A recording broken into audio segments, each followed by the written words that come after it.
1, 2, 3, 4.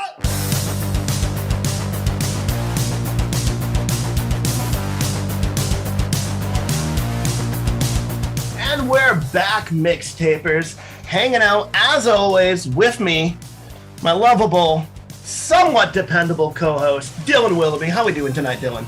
Somewhat dependable. I'm actually feeling a little offended now, but it's okay. It's okay. I'll set it aside just for this interview, just for you, Punky. We'll squash it later. We'll squash our beefs. We'll wipe the slate clean.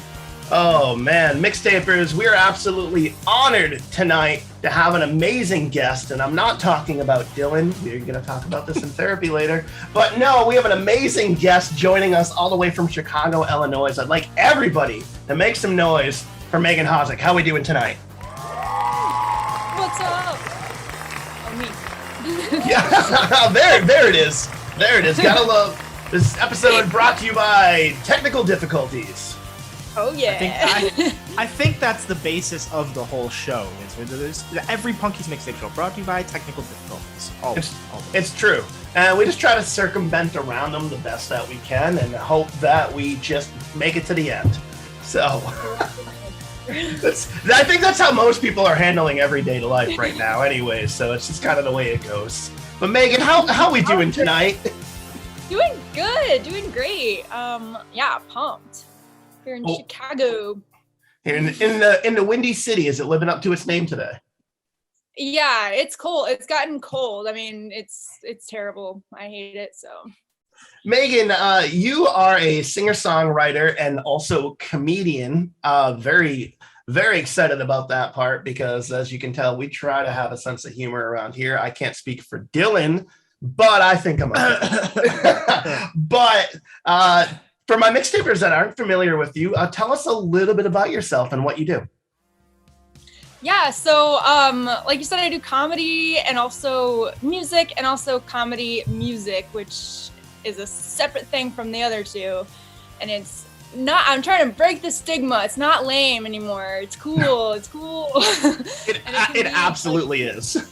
Yeah, and it can be like good music that's just like silly. You know, it doesn't have to be like shitty music that's like funny. Like it can be both. So yeah, I started out pretty much doing comedy, but then just like doing music as like a side like passion thing. And then at some point a few years ago, I was like, well, okay, I'll try doing music. And then I was like, well, I kind of miss doing comedy. And then, why not do everything? Meld all your worlds in together. Huh. That's crazy. Whatever I want to do, whenever I want to do it. See, that's crazy. That's like the whole mantra of the show here. It's like the mix of music and comedy. You know, when anyone ever asks what we do, and I'm like, well, we're like Headbangers Ball meets The Whitest Kids You Know, like in like a live format. Like, so the melding of like music and comedy and just doing whatever the fuck you want to do is very appealing to us. And one of the biggest reasons I wanted to get you on the show because you embody what we love so much here on the mixtape. Thank you. Yeah, it's when you say Whitest Kids You Know, they're like a pretty big inspiration to me early on too. Like they do a lot of music stuff too. R.I.P. Trevor Moore. Oh yes. R.I.P. Trev. Got my hero. Oh, Travis Moore. Huge inspiration for us as well. And I think we're all the world is just a little bit darker without that. What was his name? Travis? Oh, it's a great running joke amongst their streams and Reddit now. The boys are constantly doing like, what was that fucking guy's name that we used to do that show with? What was that show even called? Like, oh, and like he would have loved that, you know? Yeah, he died doing what he loved. Oh, R.I.P. Travis. R.I.P. Travis. So obviously you're talking about inspiration and getting into comedy and stuff like that. When did you make like the first jump into comedy? When did you start? So like I graduated college in like 2015, moved to Chicago immediately after. Like I saw some shows at Second City when I was a child, being from Illinois, like not from Chicago, but from Central Illinois. I was like, okay, that's it. That's the life. So I was like, okay, I want to do improv, I think. And then I did some improv, and I was like, oh, wouldn't it be even funnier if you had this idea and then you wrote it down, and then you could make it even funnier. And then like from there, I mean, improv is still fun, but it's, you know, it gets better the more you do. I don't know. I agree. Improv is a blast, but there's something to be said about a well-crafted sketch as well. Yes. You know, and then you take that improv knowledge and you mix it in there, and like it's like you can do like, oh, it's like 90% written. You got that 10% on the fly. It makes it beautiful. So yeah, exactly.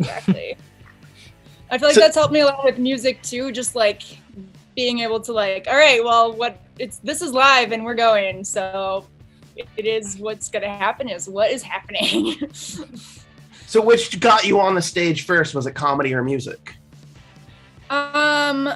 Well, I grew up like loving to sing, and like truly I was like, okay, I kind of want to do musical theater, except I cannot dance and I'm not serious enough for that. So so I was like, okay, I'll try comedy. That's it. And then I was like, wait a minute, I can do music and like play. I started playing guitar like kind of late in life. Not really. I was in college, but I played the drums before that, actually, like growing up, marching band, played the bass drum. So I've always like been a music person, but it wasn't, I feel like I got like my like reps performing, doing comedy, and then was like, okay, I think maybe now I can slip music in. I feel okay with that. I feel like comfortable with that. So comedy first before music. Now, what were some of the influences that wanted you to get onto the stage? Or like what comedians like really inspired you? Well, I, grew up watching like things like Saturday Night Live and Mad TV and stuff like that. But then, I don't know, it was, okay, do you know Maria Bamford? Why does that sound so familiar? Sometimes I'm terrible with names. She's awesome. You'd probably recognize her voice. She's a voice actress too, but she had a show that only was like 2 seasons. I think it was on Netflix. It's called Lady Dynamite, and it's like she was a big inspiration. Yeah, she's it's just like absurd and like weird and like silly. I'm like, but like, has a point maybe. Like there's a point if you're looking for it, but it's also just like bizarre, and I like that. And I'm a huge fan of that non sequitur random comedy. Like for me, like as far as like like I'm a huge Tim and Eric fan. I love Awesome Show. I love just the obscure uncomfortableness that they create. Yes, and Eric Andre, and same with Eric Andre. Yeah. Eric is phenomenal. He knows how to. Andre, he has it made. He's like the right level of famous where like he has the budget to do things, but he can still go out in public and people don't know who he is. So it's like he's perfect. Obviously, you've been working hard. So you started releasing stuff like only just a few years ago, right? Yeah, that's kind of when I did my hard pivot, but not to exclude comedy, but like to music. Which is a couple years. I really started getting like really into it like right before the pandemic, unfortunately. So, that's been kind of and then a bunch of people that I was playing with at the time were awesome. It's like then the pandemic hit and everyone kind of moved away and split around and all sorts of stuff. But and actually that's a huge like okay, it's great that I was doing solo stuff before. So now it's like, when I have to do solo stuff and when it's like Zoom shows and stuff like that, it's like, okay, I can handle this. But yeah, it's just been a few years, since music, and I've been doing like live shows I just feel like a lot more comfortable playing live and like performing live. Like, I think that's just because what I've done the most, my whole life. So recording is a whole separate like art. Recording anxiety is real. It's real. Yeah. It is. It's the theme to this season is recording anxiety. Okay. And like I'll go in and record stuff in a studio and then be like, I will never release this. I can't handle it. I can't listen to it. I cringe at it. And I'll record stuff by myself. I have so many recordings that honestly I just need to like let go, let God. I've now told myself I can record as many versions of these songs as I want to. Like, I have to have little tricks to get myself to actually release things. Like, okay, I can do an acoustic version of this. I can do a electric version of this. I can do a full band version. Like, it's okay. Like, you just need to get the songs out there. So how do you motivate yourself in those moments then when you're like feeling like the weight of it? I truly am just like, well, actually I have a new strategy. Like, just record it a bunch of times and then kind of either pick the best take, like this is what you have to pick now, or then Frankenstein them together. But it's hard to like, and really it's like, okay, I have to, the day before, like leading up, like I'm doing it and I'm not going to wake up and not do it. You have to do it today. You're doing it. See, what motivates me in those moments is I'll like publicly say something like, oh, we're doing this. And then I have until that deadline to do it. And I'm like, oh, you better fucking get it done. Or otherwise you're going to be in a lot of trouble. I can't do that because I'm bad at that. I had this whole like demo release show. I was like, I have all these demo songs. I'm going to do this show. I'll write your name down. I'll email you when it's out. And then I was like, oh, I guess I'm going to keep working on it. They're like, oh, I'm sorry, everybody. It didn't mean to. Like, and I've been there. Sometimes, you don't have enough, to get across the finish line. And that's okay because we learn from that in those moments. And, we learn like how to make adjustments with ourselves and how to motivate, further from there. And it's okay. Failing is part of the process. Failing isn't a bad thing. It's a great education. And that's like the foundation of this entire show is, even though I've been doing video for 20 plus years, it's, you may make mistakes along the way. And I think that's what gives everything character. It makes the story that much more interesting at the end of the day. Yes.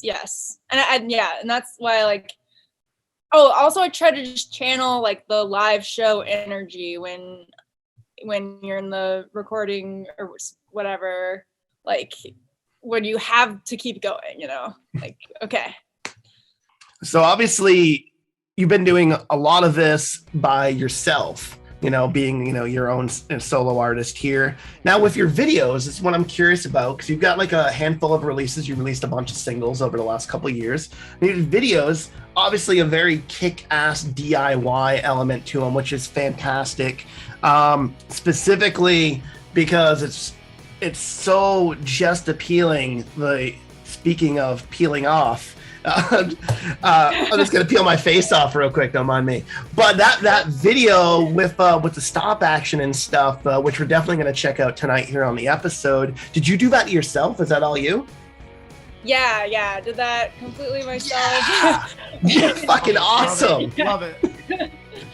And I actually didn't buy anything for it. Like I went to my parents' house and was like found all these like childhood like Barbie toys that they for some reason still have and like made this cardboard box. It's very inspired by quarantine and the pandemic, like, all right, we're trapped in a box here. We're going crazy. But the cats are here, so it's all fine. Oh, thank God. Thank whatever gods, demons, whatever entity you worship for pets during quarantine. Man. Satan. Yes, hail Satan indeed for my for my two little cat demons. Nothing but love for the pets here. Friggin' hail Satan for all the beautiful pets during quarantine. And I know a lot of people, they're like, oh man, I'm really feeling it. What should I do? And I'm like, well, don't have a fucking kid right now. I'm like, go get a cat. Adopt a cat. Adopt a cat. Save a cat. Yeah. Oh man. So cats, obviously huge part of your music, which is fantastic. Because when going through your stuff, obviously tracks like, like Cat Bitch and cat Love that song like jump out to me as somebody who avidly loves animals, but specifically his little fur goblins. So use your cat a lot for your music. What's your cat's name? I'm super curious. So I have 2 cats, and they're little twin guys, so they might fool you into thinking that they're the same. But Got an Olsen twin situation. yes. Is it Mary Kate and Ashley? But Yes. Otter is the Mary Kate, and Jessie is the Ashley. I just think, Otter's. I think Ashley's the more like tomboy one. That's Jessie. They're both boys, but they're also little princesses too. oh, is it Otter and Jessie? Otter. Yeah. Like OTT, like Otter, like your cat's an otter. Yeah. Oh, Yeah. that's my female cat Nami. I call her my otter daughter because she's so much like a little otter. Oh Yeah. man. Like, they have their stomachs, and they're like, I had the name Otter picked out forever because I was like, I want an otter. Like as a child, I was like, I want an otter. That's probably not feasible, so I'll just get a cat and name it Otter. And then I went to the shelter, and they're like, so all of our cats are really young here right now, and our policy is like we just adopt them out in pairs if they're like young. I was like, okay, I'll take 2, say less. Like I'll take 4 or 5. Oh no, I have to take 2? Like Oh no. Oh man. So I had to come up with a second name real quick because I was like, oh no, I can't have this one be unnamed for any time. Like they have to be equal. But so I was like, okay, I'm gonna name it Jessica Jones. But then, Nice. which he could still be Jessica. He still does go by Jessica Jones sometimes, but he'll also go by Jesse. He answers to anything. Oh, also great name. Huge Marvel fan here as well. Likewise. Oh man. So I want to say, like, speaking on the otters, like I'm not a religious individual, but if reincarnation were true, I'd really hope to come back as an otter. I feel like that's like the best, like that's like of all the things you can ascend to. I mean, you get to play in when have you ever see videos of an otter being angry and pissed off? They're just show offs. They just want to eating crabs on their tummies. They just want to show you their favorite rock, Their favorite rock, and they pass it down to like generations, and they like their same favorite rocks. See, if we can only take a lesson from the otters, the world will be a much better place out there. I agree. Oh man. I was actually playing around with some band names that I like I'm like, I don't want to have a band name until it's like this is it and it's not going to change, but I have a lot of like, oh, this maybe could be it, and one of them is like Megan and the River Otters. Actually, I just thought of that today. I like it. Yeah. Okay. Yeah. I support that. I support it. Megan and the River Otters. I like that because like making the sea otters, like river otters are better. You're also landlocked. You don't have an ocean by you, so there's no sea otters by you. So that doesn't apply. But river otters. But now I already feel bad, like I'm leaving Jessie out. My other cat. So when you think about that. Well, then you just have the logo look like Jessie with the name inspired by Otter, and then it's the best of both of them. They are identical twins, though. Oh. To the naked eye, I mean, I can tell them apart. You can tell them apart. Like they're apart, tellable. But MixTapers, down below, let us know if you have any good otter inspired band names, and we'll check them out later on in the episode. So you're doing the videos yourself, and you got a great mix between like this indie punk alternative sound, which I really, really love. You've got a little bit more heartfelt tracks like Kansas. And for somebody who's I've been to Kansas. I've been to Kansas City, and I have some great barbecue there. Sounds good. And it's also some really beautiful country there. My whole family is from Kansas. I did not grow up in Kansas. I grew up in Illinois. Like my parents moved to Indiana and then Illinois. So I've grown up in the Midwest, and I always say like being from the Midwest, I'm like equal parts like folk country and like emo punk, like not so much country, but like that like finds its way in. Like they both find their way into the other like genre when I'm doing those. Like first I was like, maybe I'm folk punk, and then I'm like, actually maybe not. Then I was like, you know what? Maybe I'll just do whatever I want all the time. My new motto: I can do anything. So Anything you want. That's huge. anything. And So, don't minimize yourself to one genre. Just write and do whatever feels right. yeah. That's where you get And the best music from. Yes. And I wrote Kansas, like that was probably the first song that I like, first serious non-comedy song that I wrote.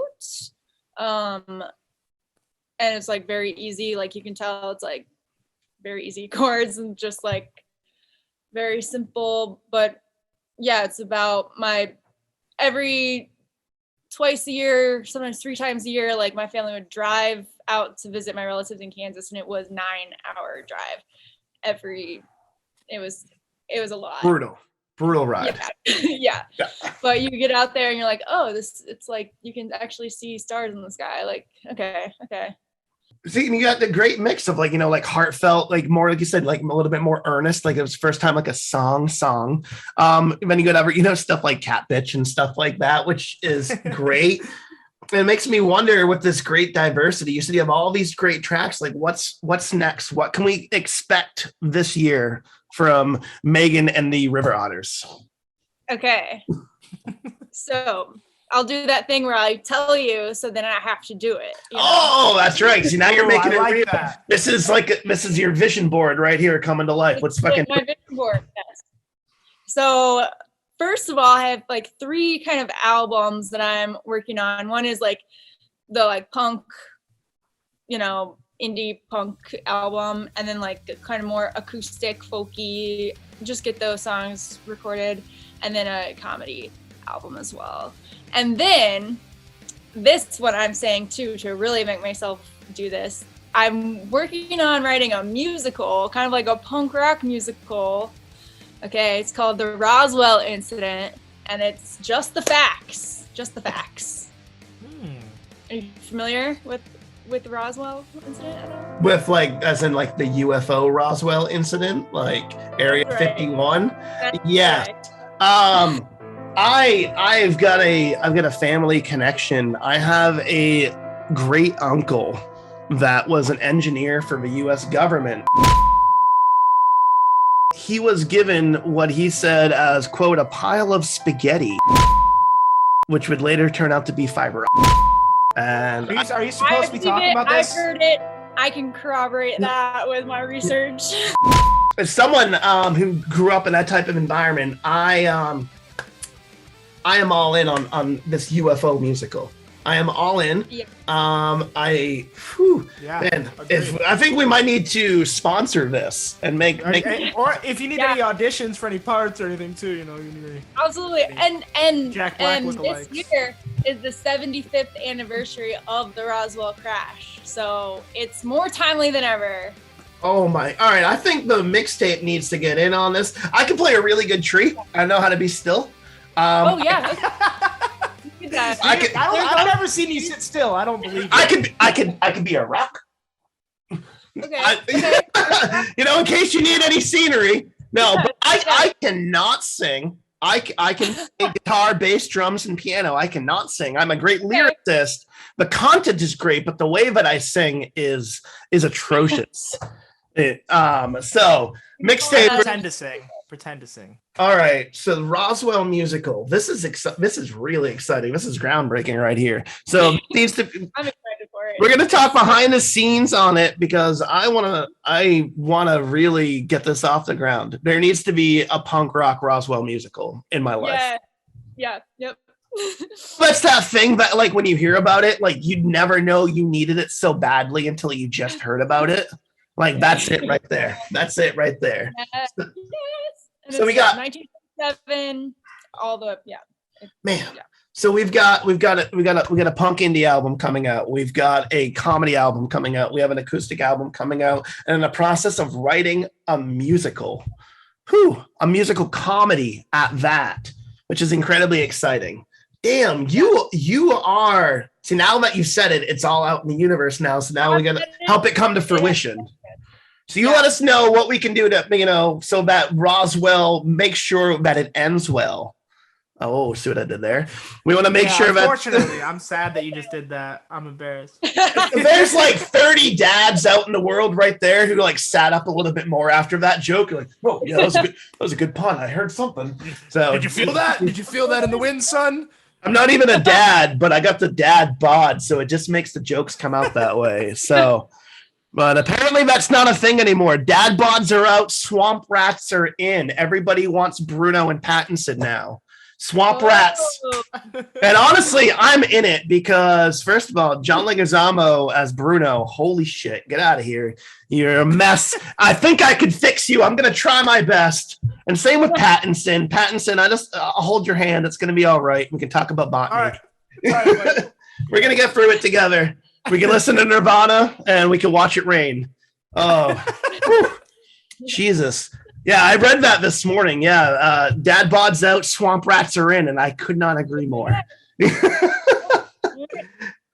heard it. You heard it here. Maybe second. Maybe it's the first time you heard it on the mixtape, but so be it. So it looks my reign of handsome is over. My days. It's time for the swamp rats to take over. When did your reign begin? Like 12 years ago when I met my wife. Or when I started dating my wife. We actually were friends for a decade before we started dating. Oh wow. We've known each other 22 years. Oh yeah. Oh. Some of us still believe in romance, Dylan. And hey, I believe in romance. I love my Funko Pop. I should have bought you You should have brought me flowers. I should have brought you flowers. See, I can't sing. And then it kicks in. Oh man, so don't consider that my audition for the musical because that's terrible. So I've already considered it. Sorry. Oh Jesus! All right. Well, Dylan's a much better vocalist than me, so he's definitely an in for it. So we're excited. You're doing tons of big things, and we're really excited about that because you're working hard. You're doing it yourself, and that's what's inspiring out there. Is like. People are starting to realize like, no, you don't need like a big studio. You don't need a big label to do all this stuff. You just need the motivation and the inspiration to do it and surround yourself with positive people, that, are going to help you grow, want to help motivate you to be the best version. So you better believe that I'm going to be on you about this Roswell musical. I don't even because emails. I'm like, Megan, have we got a script yet? What's going on? I want to know what's going on with this. So now, do you have any shows planned for Chi-Town? You got anything live happening, or are you just kind of working behind the scenes right now? Doing a lot of behind the scenes stuff, but I do have one coming up like in mid-June at Liars Club. I'm pumped about. June 17th at Liars Club.